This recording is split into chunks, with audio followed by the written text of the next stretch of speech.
ભગવાન જગન્નાથજીની 149મી રથયાત્રા એ ખૂબ જ શાંતિ અને ઉત્સાહપૂર્વક હમણાં રંગીલા ચોકી પાસે પહોંચવા આવી છે।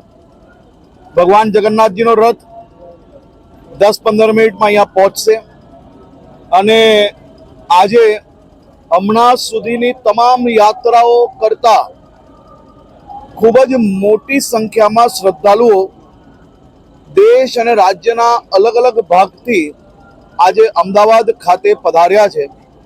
સૌ ભગવાન જગન્નાથજીના ભક્તોને ખૂબ સારી રીતે યાત્રાના દર્શન થઈ શકે તે પ્રકારની વ્યવસ્થાઓ માટે 30,000 જેટલા પોલીસ જવાનો અને સેન્ટ્રલ પેરામિલિટરી ફોર્સિસની આખા વિસ્તારમાં ગોઠવણ કરવામાં આવી છે।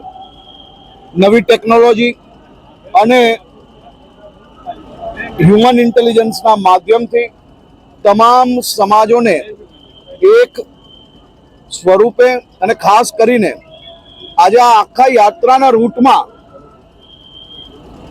ચારેય દિશાઓથી જય રણછોડના નારા જોડે યાત્રાનું અદ્ભુત સ્વાગત કરવામાં આવ્યું છે।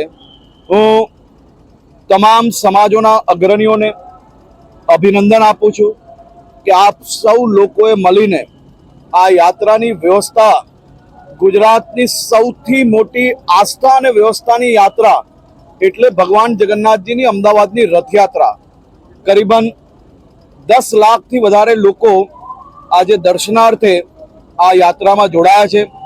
તમામ લોકોની વ્યવસ્થાઓ માટે પોલીસ દ્વારા અને પ્રશાસન દ્વારા ખૂબ સારી વ્યવસ્થાઓ કરવામાં આવી છે। આજે એક દ્રશ્ય આપણે સૌએ જોયો હશે કે બાબુલાલ જે હાથી ગજરાજજી ગત વર્ષે યાત્રામાં નારાજ થયા હતા, એ ગજરાજને ગરમી કે બીજી કોઈ બી તકલીફ ના પડે તેમના દરેક પગથિયે પોલીસ જવાનો દ્વારા રસ્તા પર પાણી મૂકવામાં આવ્યું, પાણી નાખવામાં આવ્યું, છાંટવામાં આવ્યું, જેથી ગજરાજને ગરમીનો સામનો ના કરવો પડે।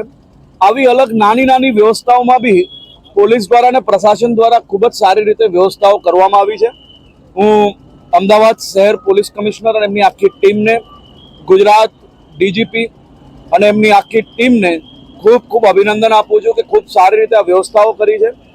આશરે ભગવાન જગન્નાથજી 9:30 થી 9:45ની વચ્ચે મંદિર ખાતે પધારશે। એ પ્રકારની વ્યવસ્થાઓ અને રોડ પર ક્યારેય ના જોઈ હોય એટલી પબ્લિક આ વખતે ભગવાન જગન્નાથજીની રથયાત્રાના દર્શન માટે જોડાઈ છે।